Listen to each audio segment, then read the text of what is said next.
सर्वरी भाग 22. तर मित्रांनी मैत्रिणींनो, तुम्ही जर आमच्या चॅनलवर नवीन असाल तर चॅनलला सबस्क्राईब करा आणि बेल आयकॉन प्रेस करा.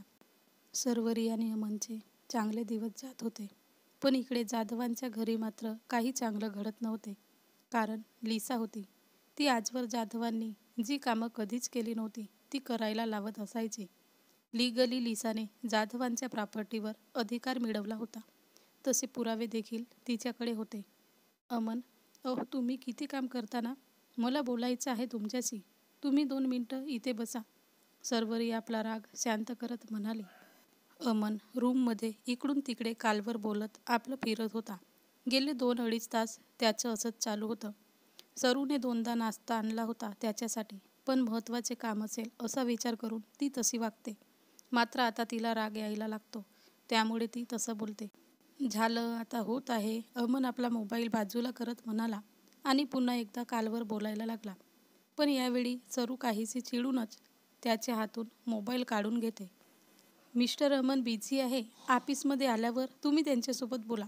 सरू असं चिडून बोलून फोन बंद करते. तसा अमन डोळे मोठे करून तिला पाहायला लागतो, पण ती काही झालंच नाही या अविर्भावात त्याला पाहते. अमन हसूनच तिच्याजवळ येतो आणि तिच्या कमरेत हात घालून तिला जवळ ओढतो.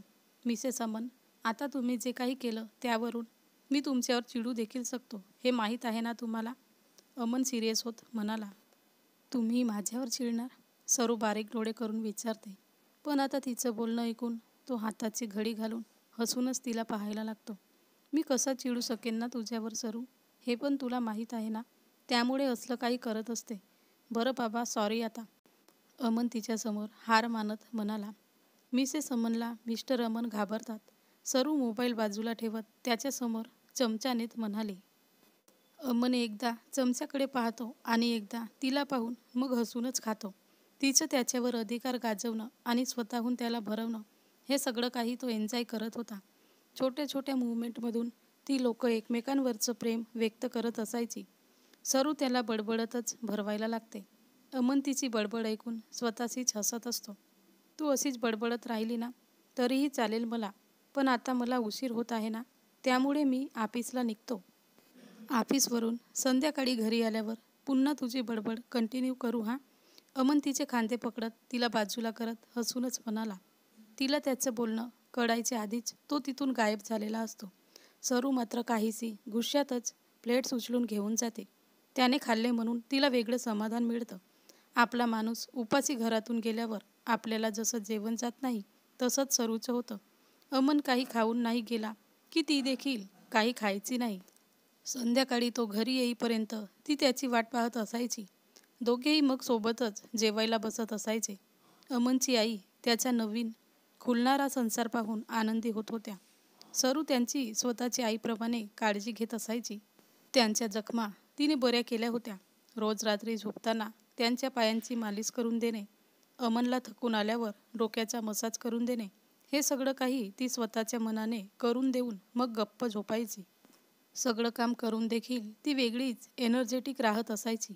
15 दिवस आपलं अमन आणि त्याच्या आईला जीव लावून पुन्हा एकदा ती दिल्लीला जायला लागते. यावेळी मात्र ती न रडता जाते, कारण काही दिवसातच ती पुन्हा घरी परतणार होती हे ती जाणून होती. त्यात आता अमनसोबत त्याची आई असल्याने तिची त्याच्याबद्दलची काळजी थोडी कमी झाली होती. अमनच्या आईच्या आणि रखुमाई आजीच्या पाया पडून ती अमनसोबत गाडीने एअरपोर्टच्या दिशेला जायला निघते. पण यावेळी वेगळा कॉन्फिडन्स होता तिच्या चेहऱ्यावर. अमनला ती पहिल्यांदा दिल्लीला जात होती ना, त्यावेळीचे प्रसंग आठवतात. तो तसा स्वतःशीच हसतो आणि ड्रायव्हिंगवर लक्ष केंद्रित करतो. सरू, खूप चांगल्या प्रकारे स्वतःला डेव्हलप केलं तू. आवडलं मला हां. अशीच थोडीफार बदलत जा, कारण या जगात साधं राहणं चालत नाही, थोडंसं शातीर राहावे लागते. अमन तिचा हात हातात धरत म्हणाला. कळलं मला अमन ते. पण मला असं ना, कोणाला काही झालं माझ्यामुळे की वाईट वाटतं.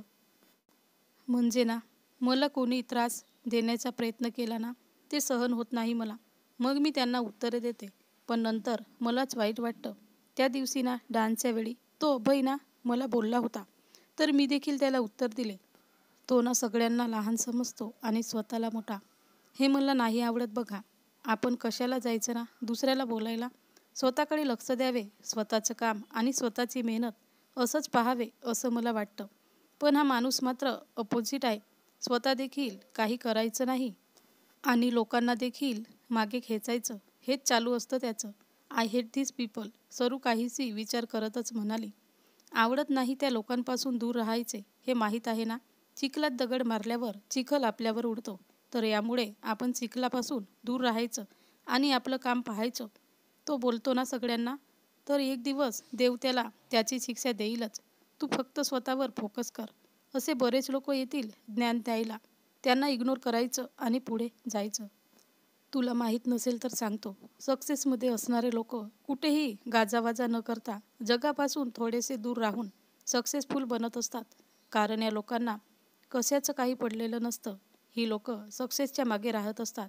यांना दुसऱ्यांच्या आयुष्यात काय चाललं की अपोजिटवाला काय करतो हे पाहायला देखील वेळ नसतो. जी लोक गाजावाजा करतात ना, ती फक्त ठराविक काळापुरती लोकांच्या नजरेत येतात, पण नंतर कमी होऊन जातात. या उलट सक्सेसवाली लोक शेवटपर्यंत यशाच्या शिखरावर टिकून राहतात.